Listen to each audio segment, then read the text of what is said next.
Okay, let's dive right into this. Today, we're breaking down Napoleon Hill's absolute classic, battle-tested framework for completely breaking free from mediocrity. We're unpacking the legendary philosophy behind Think and Grow Rich. If you've ever wanted to know the actual core mechanics, like how raw ambition practically translates into tangible wealth and real achievement, you are in the exact right place for this explainer.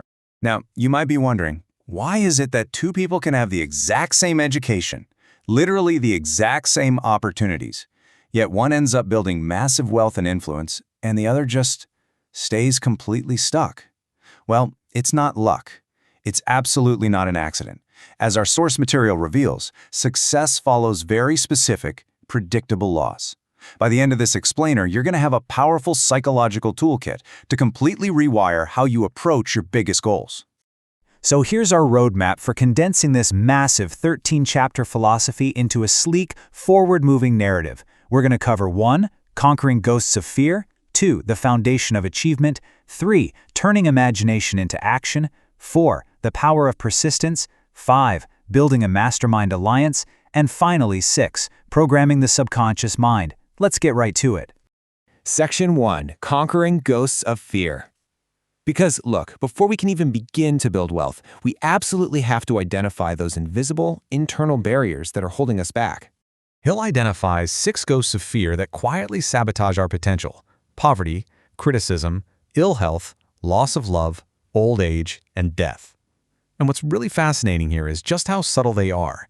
The fear of poverty and the fear of criticism are especially paralyzing. Why? Because they literally force people to conform to society's expectations. You don't take that financial risk because you're terrified of going broke, and you don't pitch that wild game-changing idea because you're worried about what your friends or colleagues might say. I really love this quote from the text. Indecision, doubt, and worry are the footsteps of fear. Fear rarely announces itself as full-blown panic, right? Instead, it hides as simple procrastination. It completely disguises itself as indecision, doubt, and worry. So, overcoming these ghosts actually requires the courage to make firm, independent decisions and just take action, even when you don't have the whole thing perfectly mapped out. Which brings us right to Section 2, the foundation of achievement. Once fear is out of the way, this is the single internal origin point where every great fortune actually begins. And this brilliantly illustrates the massive difference between just hoping for success and actually demanding it. A wish is vague, like, oh, I want to be rich someday. But a burning desire? That is highly specific. It's practically a dominant obsession. Just think of Marshall Field, the great Chicago merchant. When the Great Chicago Fire of 1871 completely destroyed his business, he didn't just sit around and wish things were better. No, he forged a bold, definite desire to rebuild the largest retail empire the world had ever seen right there in the ashes. While everyone else fled, his burning desire turned a massive disaster into a literal empire. So how do you actually make that happen? Well, Hill gives us a highly actionable, concrete 6-step framework for turning that abstract burning desire into a physical reality. You can't just want it. You have to decide the exact amount of money you want, determine exactly what value you're going to give in exchange for it, set a hard, definite date, and build a plan to act on it immediately. Then you write the whole shebang down into a clear statement and you read it out loud twice a day. This effectively forces your mind to treat your goal as an absolute certainty. All right, moving on to Section 3, turning imagination into action. Now that you've got this burning desire, it needs a shape. It needs to be forged in what the source calls the workshop of the mind. Now, a lot of people think general knowledge or, traditional college degree is the magic key to riches, but general knowledge is scattered, and frankly, it's cheap because everybody has access to it. True power comes from specialized knowledge that is directed toward a definite purpose. The famous industrialist Henry Ford actually had very little formal education, but he had a row of buttons on his desk. Instead of memorizing random facts, he could just press a button and summon an expert in literally any field he needed. He organized specialized knowledge to execute his massive vision. That specialized knowledge then gets processed right through your imagination. The source breaks this down into 2 types: synthetic imagination, which is just rearranging existing ideas into new concepts, and creative imagination, which taps into deeper intuition to produce entirely new breakthroughs. Take Coca-Cola, for example. The physical drink was really just a simple formula created by a pharmacist, but the massive wealth? That came from marketing imagination, using synthetic and creative vision to take a basic formula and turn it into a globally desired brand. Section 4. The power of persistence. We've got the desire and the knowledge. Now we need the engine that drives this whole blueprint forward, because I guarantee you the path will be absolutely filled with obstacles. So, the crucial point is how you respond when things go wrong. Most people hit a setback and immediately accept it as permanent failure. They just quit. But the hyper-successful, they treat failure as mere temporary defeat. To them, it's just feedback. It's a clear signal to adjust your plan and try again, but you absolutely never abandon your overall definite purpose. To really see persistence in action, just look at the incredible journey of Edwin C. Barnes. This guy arrived completely penniless, sneaking onto a freight train just to get a meeting with Thomas Edison. He didn't want a job. His burning desire was to be Edison's partner. He spent months humbly doing low-level, totally insignificant tasks. He never complained, never gave up. Then, when Edison's own sales team rejected a brand new dictating machine, Barnes jumped at the massive risk to sell it. He succeeded so wildly that he literally became Thomas Edison's official business partner. Raw persistence turned an uneducated, penniless guy into a titan's actual equal. No way you can fake that kind of grit. Which brings us to Section 5, building a mastermind alliance. Because look, Barnes couldn't have done it without Edison.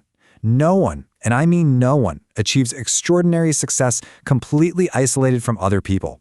Enter the mastermind. I know it sounds a bit like corporate jargon, but it's actually incredibly practical. It's the coordination of knowledge and effort between two or more people working in perfect harmony toward a definite purpose. When minds combine like this, 1 + 1 doesn't equal 2, it equals 3. Andrew Carnegie openly admitted he didn't actually know much about the technical side of making steel. His massive fortune came entirely from his ability to assemble a mastermind of experts who did. Take a second and let this quote sink in. You simply do not have enough time or energy to know everything yourself. Organizing the specialized knowledge of other people is the ultimate form of leverage. But getting people to actually cooperate in harmony, that requires true leadership by consent, where people follow you out of genuine respect, not by force. So what does that kind of leadership actually look like? Well, here are a few of the top attributes of a successful leader highlighted in the source. Notice definiteness of decision and definiteness of plans on this list. Remember how we talked about fear disguising itself as indecision earlier? Indecision is the ultimate enemy of leadership. If you want to steer a mastermind to success, you absolutely must have unwavering courage and be totally decisive in the direction you are heading. And finally, Section 6, programming the subconscious mind. We've built the external structure. Now we arrive at the unseen forces that are absolutely necessary to maintain your new internal operating system. Think of your subconscious mind like a wildly fertile garden. It is going to grow whatever seeds you plant in it. Autosuggestion is the conscious practice of deliberately planting seeds of success. It's the crucial bridge between your conscious desire and your physical reality. If you don't deliberately feed your subconscious with affirmations and vivid mental images, if you just leave it alone, the weeds of fear and doubt are gonna grow there by default. To make autosuggestion really work, you have to attach deep emotion to your thoughts. Here are the 7 positive emotions you must feed your mind. Now, what's really interesting about this slide is the inclusion of sex. The source talks about sex transmutation. It basically argues that sexual desire is the most powerful human drive there is, and instead of just physically exhausting it, highly successful people consciously redirect that incredibly powerful magnetic energy directly into their creative genius, their ambition, and their business pursuits.